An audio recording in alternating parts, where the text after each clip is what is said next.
যেমন কি সাপ, আচ্ছা থাক, সাপ এরকম মাহফিল করতে করতে অনেক সময় সাপ চলে আসে, বুঝতে পারছেন না? যারা জিন, অনেক জিন আছে তারা সাপের রূপ ধারণ করে, কথা বলা বলে। এই জন্য কোন সাপ মারতে গেলে বিষয়টা হলো তোমার তিনবার বলা। কি বলা? যে তোর জায়গায় চলে যা। যদি জিন হয় পরীক্ষিত বার হয়ে যাবে, সাপ হলে সে তো ও আর বোঝে না, বুঝতে পারছো? ওয়ার্নিং দেওয়া যাবে বলে আমাদের মাহফিল করতে করতে অনেক সময় সাপ আসে। আল্লাহ আল্লাহু আলাম, আল্লাহ বেহতার ভালো জানে। তো চলুন আমি যে কথা বলছি, ইমাম হুসাইন রাদিয়াল্লাহু আনহু গভীর সূক্ষ্মভাবে বুঝুন, ঠান্ডা মাথায় আহলে বায়াত মোহাব্বত নিয়ে শুনুন, দিলের কান লাগিয়ে শুনুন। ইমাম হুসাইন রাদিয়াল্লাহু আনহু কুফার প্রান্তরে পৌঁছে গেছেন। লম্বা কথা, আমি মেন পয়েন্ট। হুজুরের জন্য পানি বন্ধ করে দেওয়া হয়েছে, জানেন তো? পানি, এই বাবা সরে পানি বন্ধ করে দেওয়া হয়েছে। আল্লাহু আকবার। হুজুরকে পানি দিচ্ছে না, তাবুতে পানি নেই। বাচ্চা শিশু আলী আসকারের কথা মনে আছে? পানির জন্য হযরত ইমাম হুসাইন রাদিয়াল্লাহু আনহু হুজুর তাবুতে এসেছে, বিবিসার বানু হযরত হুসাইন রাদিয়াল্লাহু আনহুকে ডেকে বললেন, হুজুর তাবুতে কোনো পানি নাই, আমরা পানি না খেয়ে থাকলেও আমার দুধের শিশু আলী আসগার, বয়স তার 6 মাস, তিনি কেমনে করে থাকবে? তার জিভটা শুকিয়ে গেছে। হুজুর দেখেন না একটু পানির ব্যবস্থা করা যায় কিনা, হুজুর দেখেন না একটু পানি পান করা যায় কিনা। হযরত হুসাইন রাদিয়াল্লাহু আনহু আলী আসগারকে নিয়ে হুজুর আমার ফোরাত নদী কোলে পৌঁছে গেলেন।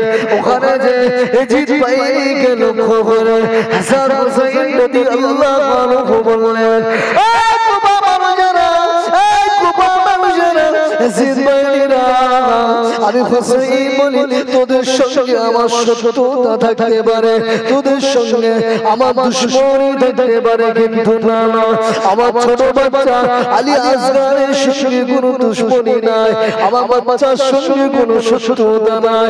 এই কুবা মানুষেরা, আমি হুসাইনকে পানি দিতে হবে না, আমি হুসাইন পানি পান করবো না, একটুখানি কি আমার কলিজার টুকরা আলী আসগারের জন্য পানি হবে, একটু কি আলী আসগারকে পানি দেওয়া যাবে না? না, কিন্তু না না, হাসান হুসাইন হুজুর বলেছিলেন,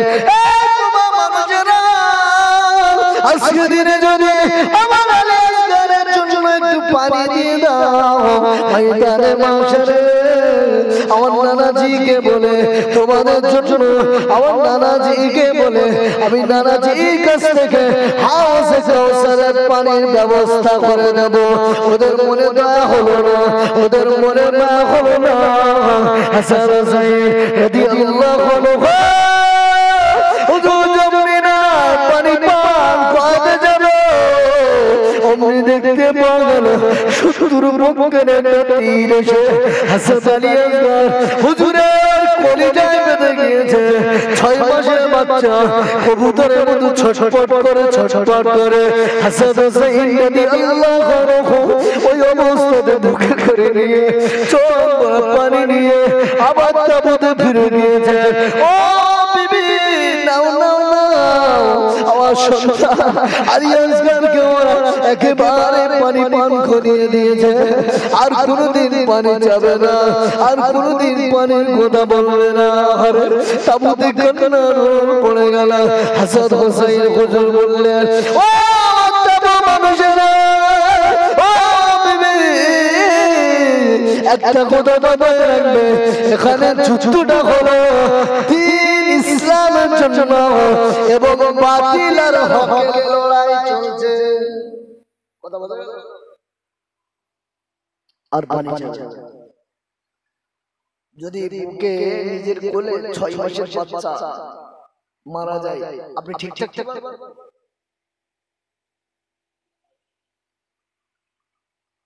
পরিস্থিতিতে কি হচ্ছে যুদ্ধের ময়দানে 10 মুহররম শুক্রবার ইমাম হুসাইন রাদিয়াল্লাহু আনহু দুটা প্রিয় দুর্বল মাথা নত করিনি না আরে মাথা নত করব তো আল্লাহর জন্য আল্লাহকে সাজদা এ মাথা অন্য কোথাও নত কথা বোঝা গেল আজকাল আমরা মাথা নত করি কি ওর ভয়ে নেতা একটু কি বলে তার ভয়ে কথা বোঝা গেল না হক কথা বলতে পারবো না এর ভয়ে কথা বুঝতে পারছেন আহলে বায়াতের মহব্বত করেছিলেন বুঝতে পারছেন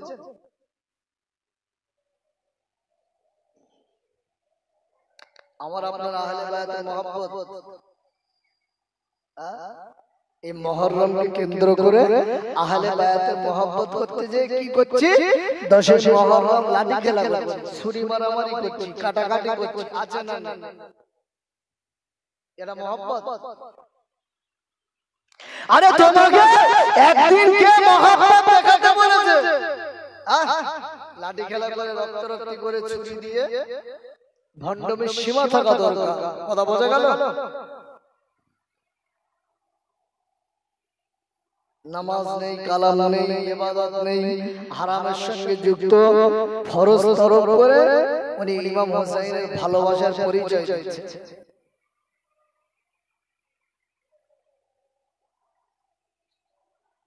ইমাম হুসাইনকে ভালোবাসতে গেলে তার আদর্শের উপরে আদর্শিত হতে হবে আর ইমাম হুসাইন রাদিয়াল্লাহু আনহুর আদর্শটা নবীর আদর্শ কথা বোঝা গেল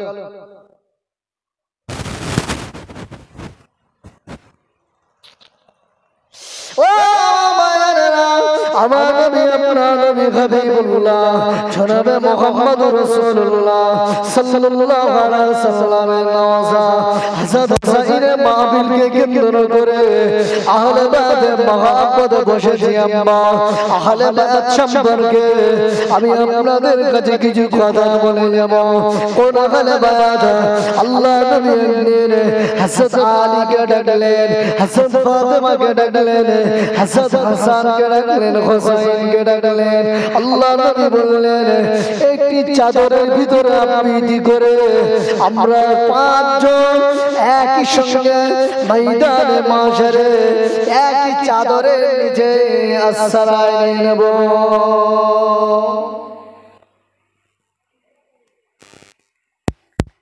আহলে বায়াতের মুহাব্বত ও যুবকলে লাগা মানুষেরা আহলে বায়াতের মুহাব্বত নবী বংশের মুহাব্বত আমি যদি আপনাদেরকে আরো বুঝিয়ে হযরত আলী রাদিয়াল্লাহু আনহু হুজুরের সন্তান নবী পাকের কলিজার টুকরা নাম হলো হাসান হুসাইন রাদিয়াল্লাহু আনহুমা এক সময়তে হাসান রাদিয়াল্লাহু আনহু আল্লাহ নবী কোলে বসা হুসাইন রাদিয়াল্লাহু আনহু আল্লাহ নবী কোলে বসা অপরদিকে আল্লাহ নবীর কলিজার টুকরি আল্লাহ নবীর পুত্র সন্তান নাম হলো হযরত ইব্রাহিম তিনি আল্লাহ নবীর কোলে বসা জিবরাইল আমিন আলাইহিস সালাম এসেছেন আমার নবীকে সালাম দিলেন আসসালাতু ওয়াসসালামু আলাইকা ইয়া রাসূলুল্লাহ ইয়া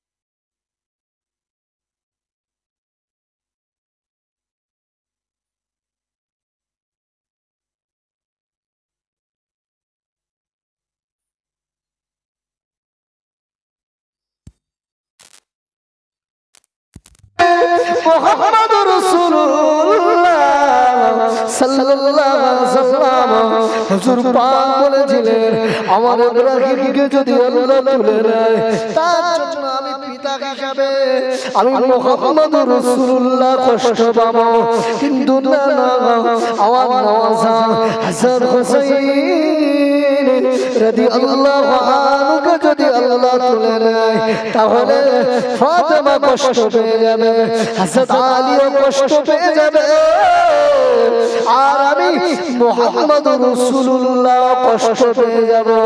ও মাজিবুল সালাম, আমি মুহাম্মদুর রাসূলুল্লাহ বলি, আমার নওয়াসা হুসাইনকে রেখে আল্লাহ পাক ইব্রাহিম কলিজার টুকরা সন্তানকে তুলে নিয়েছিল। একদিকে সন্তান, অপরদিকে নাতি। আল্লাহর নবীর কাছে জিবরাইল এসেছে, হুজুর আপনি বলেন জাস্টিফাই, দুজনকে একসাথে রাখা যাবে?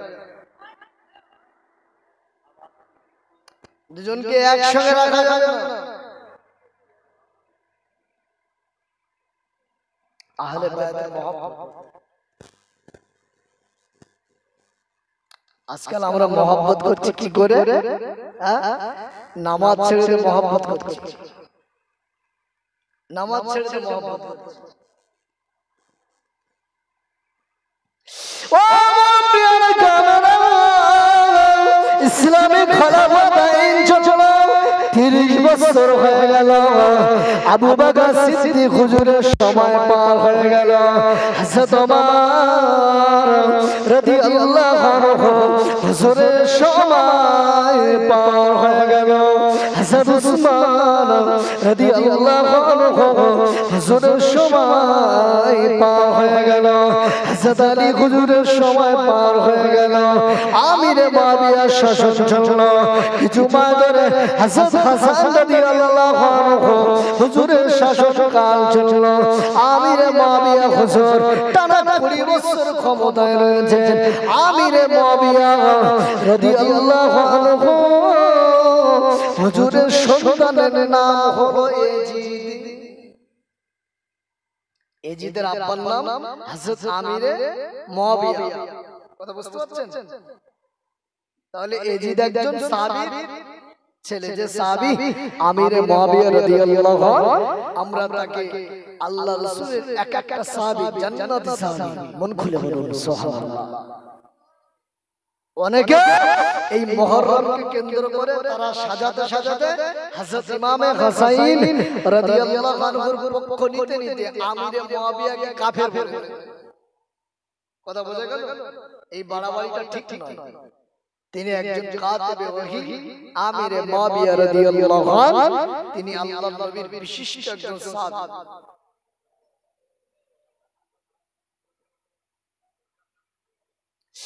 ও জানা যুবকেরা, ও মুরব্বিয়ানে কামেরা, খান খান করে শুনে রাখেন বাবা, আমার নবী, আপনার নবী হাবিবুল্লাহ জনাবে মুহাম্মদুর রাসূলুল্লাহ সাল্লাল্লাহু আলাইহি ওয়াসাল্লাম। আল্লাহ নবী, প্যারা নবী, আমার নবী পাকের কাছে সাহাবী হুজুরের আছেন। আল্লাহ নবী বসে আছেন, আমার নবী পাক সাল্লাল্লাহু আলাইহি ওয়াসাল্লাম সাহাবীরা নিয়ে বসা। আল্লাহ নবী বসা। আল্লাহ নবী হযরত ইবনে আব্বাসের কাছে এটি শিশির দিয়েছিলেন। ইবনে আব্বাস, এই শিশিরটা যেদিন রক্তে লাল হয়ে যাবে, ওই দিনে বুঝে নেবে হুসাইনকে ওরা শহীদ করে নিয়েছে।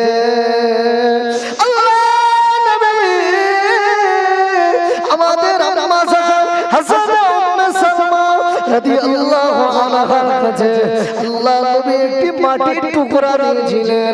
ও উম্মে সালমা, আমি মুহাম্মদুর রাসূলুল্লাহ, আমি নবী পাক বলি, যেদিন দেখবে মাটির টুকরাটা রক্তেই পরিণত হয়ে যাবে, ওই দিনে ভেবে নেবে হুসাইনকে ওরা কারবালার মাঠে শহীদ করে দিয়েছে।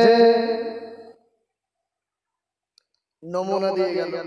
আল্লাহর নবী ইবনে আব্বাসের কাছে শিশির দিলেন, আম্মা জানের কাছে আল্লাহর নবী মাটির ডলা দিলেন। কারণ জিবরাইল আমিন আলাইহিস সালাম এসে নবীকে বলেছেন, হুজুর হুসাইনকে আপনার উম্মতরা শহীদ করে দিলেন।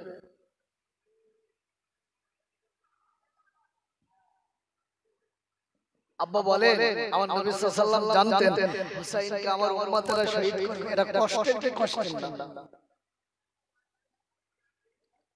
বলে কারবালার ইতিহাস আমরা প্রতি বছর শুনছি, মাহফিলে ওয়াজ যখনই মোবাইল টানছে শুনছি, ঠিক কিনা বলেন? আমি মূল পয়েন্টের কিছু কথা বলে আল্লাহ নবী দিন দুনিয়া বাদশাহ হাবিবুল্লাহ জনাবে মুহাম্মদ রাসূলুল্লাহ সাল্লাল্লাহু আলাইহি ওয়াসাল্লাম আমার নবী পাক সাল্লাল্লাহু আম্মা জানকে বললেন সাদ ইবনে আব্বাসকে স্মরণ করেছিলেন। আল্লাহ নবী মুহাম্মদ রাসূলুল্লাহ সাহাবী হাসান হাসান রাদিয়াল্লাহু আনহু অপরদিকে নবী পাকের দুই কলিজার টুকরা আল্লাহ নবী আমার রাসূলের পাক সাল্লাল্লাহু আলাইহি ওয়াসাল্লাম হাসানকে বিষ পান করিয়েছিলেন। আজাদ হাসান করিয়েছিলেন একবার তিনবার। হাসান হাসান রাদিয়াল্লাহু আনহু হুজুরকে প্রথম বিষ পান করিয়েছেন।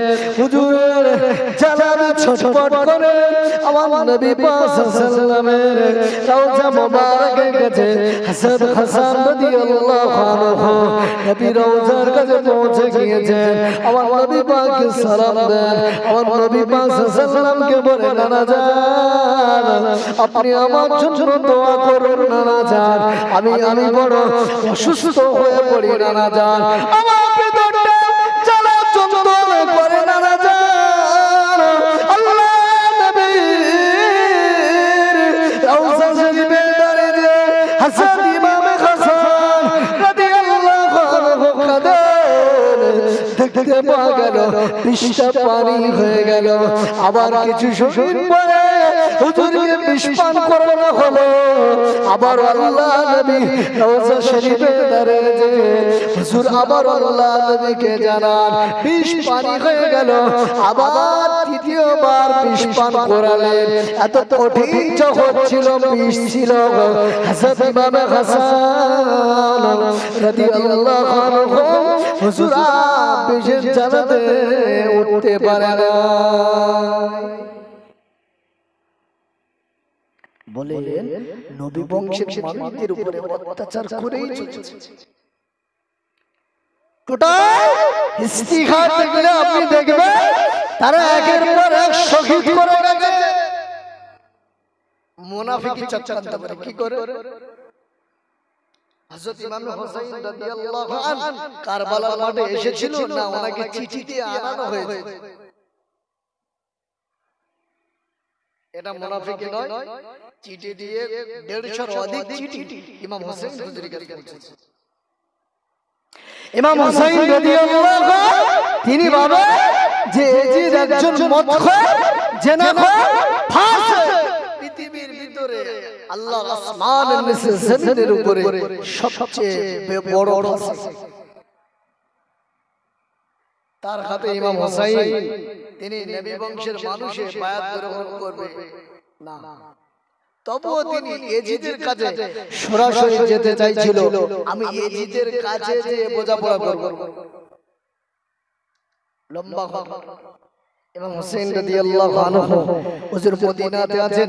মদিনার গভর্নর আমির ইবনে উতবা তার কাছে দামেস্ক থেকে উবাইদুল্লাহ ইবনে জিয়াদকে ক্ষমতাচ্যুত করে ওখান থেকে আবার তানাকে কুফার গভর্নর বানিয়েছে। পরিস্থিতি খারাপ দেখছে। এজিদ কি করলো? ওখান থেকে মদিনার গভর্নরকে নির্দেশ দিল যে কোন প্রকার হুসাইন এবং সাহাবী আব্দুল্লাহ ইবনে জুবাইর বিশিষ্ট সাহাবী যারা আছে, বিজ্ঞ ব্যক্তি যারা আছে, তাদেরকে আমি এজিদ আমার কাছে বায়াত নেওয়ার জন্য চাপ দাও। কিন্তু আমির মুয়াবিয়া হুজুরের ওসিয়ত ছিল এটাই, কখনো তুমি বিজ্ঞ সাহাবীদের উপরে, বয়স্ক সাহাবীদের উপরে তুমি ছুরি ঘোরাতে যাবে না, এবং তারা স্বেচ্ছায় যদি মেনে না নেয় তাদের উপরে তোমার মতটাকে জুলুম হিসেবে চাপিয়ে দেবে না। এই কথাটি এজিদ রাখেন।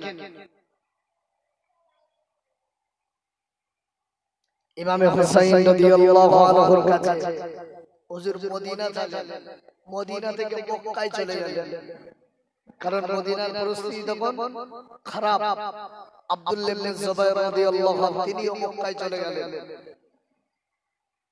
নবী পাকের নওয়াসা হযরত হুসাইন রাদিয়াল্লাহু আনহু মদিনা থেকে মক্কায় যাবেন। মদিনাতে আমার নবী পাক নানা জানেন রওজা শরীফের কাছে পৌঁছেছেন। হযরত ইমাম হুসাইন রাদিয়াল্লাহু আনহু নবী পাকের রওজা শরীফের কাছে হযরত ইমাম হুসাইন রোনাজারি করে কান্না করে নানা জান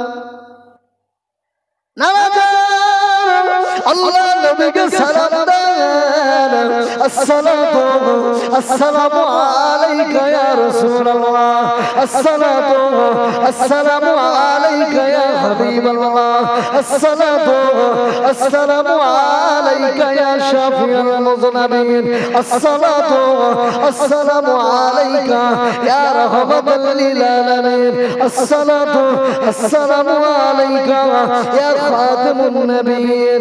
আল্লাহ নবীকে হযরত হুসাইন সালাম দেন, আর চোখের পানি ঝরে ঝরে কান্না করেন আর নাজারি করেন। হযরত হুসাইন রাদিয়াল্লাহু আনহু কান্না করেন, নানা জান কিছু হলে কোন সমস্যায় পড়লে আমি হুসাইন ছুটে আপনার রওজা শরীফের পাশে চলে আসতাম নানা জান, আর মদিনাতে থাকা যাবে না নানা জান। আমি হুসাইন, আমার মনে হয় এটা আপনাকে বিদায়ী সালাম। আমি হুসাইন, আমার মনে হয় এটা আপনাকে আখেরি সালাম নানা জান। রওজা শরীফের পাশে হযরত হুসাইন বসে পড়ে কান্না করেন, আমার নবীকে দুঃখের কথাটা বলেন, নানা জান আর মদিনাতে থাকা হবে না নানা জান। শেষ সালাম বিদায়ী সালাম দিয়ে হযরত হুসাইন রাদিয়াল্লাহু আনহু ওখান থেকে ফিরে এলেন সঙ্গী সাথীদের নিয়ে, পরিবারদের নিয়ে। হযরত হুসাইন রাদিয়াল্লাহু আনহু মক্কাতে চললেন, মক্কাতে পৌঁছে গেলেন। মদিনা থেকে মক্কা শরীফ অনেকটা দূরত্ব পথ। তৎকালীন সময় এত দ্রুত যানবাহনের ব্যবস্থা ছিল না, তৎকালীন সময় এত উন্নত মানের ব্যবস্থা ছিল না। ঘোড়ার পিঠে সওয়ার হয়ে, উটের পিঠে সওয়ার হয়ে দিন রাত অতিক্রম করে রাত যায় দিন আসে, দিন যায় রাত আসে, সময় অতিক্রম করে মক্কাতে পৌঁছালেন। হযরত হুসাইন রাদিয়াল্লাহু আনহু মক্কাতে পৌঁছালেন। এবার শুরু হলো কুফাবাসীদের পক্ষ থেকে হযরত হুসাইন রাদিয়াল্লাহু আনহু হুজুরের কাছে চিঠি আসতে লেগেছে। মক্কা থেকে মদিনা থেকে মক্কায় গেলেন, কুফা থেকে চিঠি আসছে। কি চিঠি? আপনি আসেন, আমরা আপনাকে ভালোবাসি, আমরা আহলে বায়াতকে মহব্বত করি। আপনি আসেন, নাপাক এজিদের হাতে আমরা বায়াত গ্রহণ করব না। আপনি আসেন, আমরা আপনার হাতে বায়াত গ্রহণ করব। ইমাম হুসাইন রাদিয়াল্লাহু আনহু যদি ক্ষমতার লোভ থাকতো, মদিনা থেকে কুফা কাছাকাছি, উনি ডাইরেক্ট ওখানে চলে যেতেন। মক্কাতে গেলেন, মক্কা থেকে কুফা অনেকটা রাস্তা। আবার কি করলেন? ক্ষমতার লোভ থাকলে যখন চিঠি আসছে ওদের থেকে প্রতিনিধি দল আসছে, আপনি চলুন হুজুর ডাইরেক্ট, ঠিক আছে না, কারণ বিখ্যাত সাহাবীরা তারা স্মরণ করে দিচ্ছে, হুসাইন তুমি জানো কুফাবাসীরা হলো বিশ্বাসঘাতক। তোমার বড় ভাই হাসান করে বিস্ফান করি।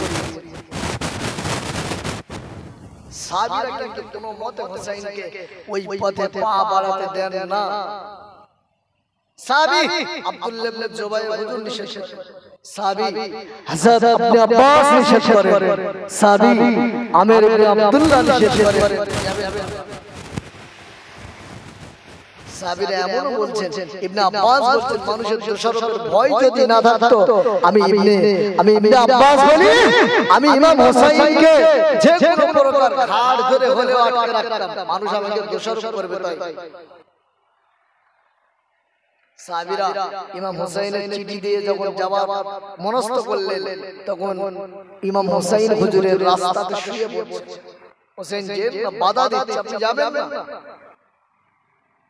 ইমাম হোসেন বলছে আমি যদি না যাই ময়দানে মানুষের ওরা দাঁড়িয়ে আমার নানুজি সামনে আল্লাহর সামনে ওরা বলবে ইমাম হোসেন আসেনি বলে আমরা বাধ্যতামূলক ওই ফাসিকের হাতে ওই অত্যাচারীর হাতে বায়াত গ্রহণ করেছি,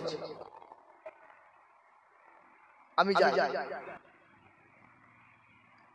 চিন্তা ভাবনা দেখছেন, তবু ইমাম হোসেন ভাবছেন না ওদের বিশ্বাস করাটা আমার ভুল হতে পারে, তাই মুসলিম বিন আকিল রাদিয়াল্লাহু আনহু চাচাতো ভাইকে পাঠালেন, ভাই আগে যাও উপর পরিস্থিতি দেখো, আমি হোসেনকে লক করলে তুমি চিঠি পাঠালে তারপরে আগে যাও।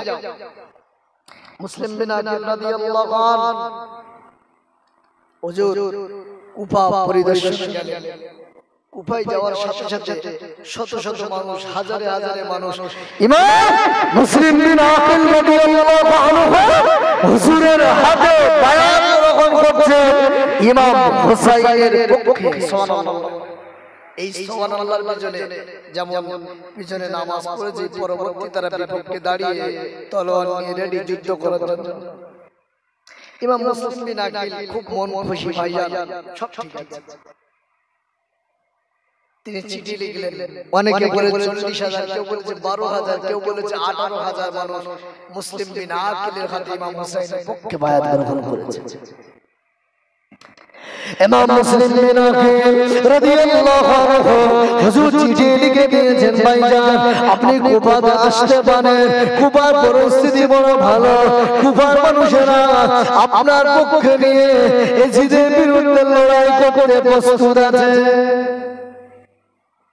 চিঠিটা পৌঁছাতে তো সময় লাগে, চিঠি পৌঁছে যাচ্ছে দিনের পর দিন, সময় অতিবাহিত হয়ে চিঠি পৌঁছাচ্ছে। ইমাম হোসেন দেখলেন আমার ভাইয়ের লেখা সই চিঠি তিনি পাঠিয়েছেন, চলো আহলে বায়ত সপরিবারে এবারে মক্কা থেকে কুফার পথে আসছে। মাঝে বড় ঘটনা ঘটে গেল। ওবাইদুল্লাহ ইবনে জিয়াদকে দামেস্কে থেকে খবরদার বাদ দিয়ে তিনি কুফার গভর্নর করে দিয়েছেন। কুফার গভর্নর ছিল আল্লাহর নবীর পক্ষার সাহাবী নাম হলো হাসান নোমান ইবনে বশির রাদিয়াল্লাহু আনহু। হুজুরকে নরম দিলের সাহাবী, নরম দিলের মানুষ, তিনি কিন্তু ওই ব্যবস্থাপনা করেন নাই। কারণ আমি কিভাবে নবী বংশের সঙ্গে গাদ্দারি করতে পারি না। আহলে বায়তের প্রতি যে মহব্বত, আহলে বায়তের প্রতি যে ভালোবাসা, মুসলিম বিন আকিল রাদিয়াল্লাহু আনহু ওই কুফাতে আছেন। ওদিকে এজিদ কি করলো, ওই কুফার গভর্নর থেকে ওই নোমান ইবনে বাশিরকে সরিয়ে দিয়েছে, ওবাইদুল্লাহ ইবনে জিয়াদকে বসিয়ে দিয়েছে। আর ওবাইদুল্লাহ ইবনে জিয়াদ জালিম কাফের, এতটা নিকৃষ্ট ছিল, এতটা কঠোর মনে ছিল, এসেছে ভয় ভীতি দেখিয়েছে। কুফার মানুষেরা মুসলিম বিন আকিল রাদিয়াল্লাহু আনহু হুজুরের পাশ থেকে সরতে শুরু করেছে। দেখতে পাওয়া গেল সরতে সরতে হুজুরের পাশে 18,000 বায়াত গ্রহণকারীদের মধ্যে থেকে হুজুরের পাশে 3 জন অথবা 5 জন দাঁড়িয়ে আছে। 18,000-এর মধ্যে 5 জন পাশে দাঁড়িয়ে, বাকি সব সরে গিয়েছে। মুসলিম বিন আকিল রাদিয়াল্লাহু আনহু হুজুর ভাবছে, আমি একই সর্বনাশ করলাম। এই যে চিঠি পৌঁছে গেছে, আমার ভাইজান বার হয়েছে, এবং এই যে 18,000-এর ভিতরে এই ভয় ভীতিতে, একটা সামান্য অশান্তিতে, তাই মানুষ সরে গিয়ে 5 জন, দেখতে দেখতে ও 5 জনে নীল হয়ে গেছে। আল্লাহু আকবার। এবার পরিস্থিতি তৈরি করে ফেলেছে। হাসান মুসলিম বিন আকিল রাদিয়াল্লাহু আনহু হুজুর কোথায় যাবেন না, হুজুর কোথায় যাবেন না না হুজুর যে বাড়িতে আশ্রয় নিয়েছিলেন ওর ওয়াইফ খালি ওই ব্যক্তিকে আটক করে নিয়েছে ওই ব্যক্তিকে আটক করে নিয়েছে মুসলিম বিন আকিল রাদিয়াল্লাহু আনহু হুজুরকে কেউ মদিনার রাস্তা বলে না হুজুরকে কেউ পথ চেনানোর কথা বলে না অশান্ত তৈরি হয়ে গেল শেষ বেশে এসির বাহিনী দিয়ে মুসলিম বিন আকিল রাদিয়াল্লাহু আনহুকে শহীদ করে দিয়েছে কিন্তু না না মুসলিম বিন আকিল রাদিয়াল্লাহু আনহু বললেন আমাকে একটাবার চিঠি লেখার সুযোগ দেওয়া হোক চিঠি লেখার সুযোগ দেওয়া হয়েছে মুসলিম বিন আকিল রাদিয়াল্লাহু আনহু চিঠিতে লিখে দিয়েছে ভাইজান আপনি আসবেন না কুফার মানুষরা বিশ্বাসঘাতক এরা বিশ্বাসঘাতকতা করেছে ভাইজান কিন্তু না না চিঠি পাবো আবারও সময় লাগবে রাত অতিবাহিত হবে ইমাম হোসেন রাদিয়াল্লাহু আনহুর কাছে চিঠি পৌঁছাবে কিন্তু না না তার আগে ইমাম হোসেন রাদিয়াল্লাহু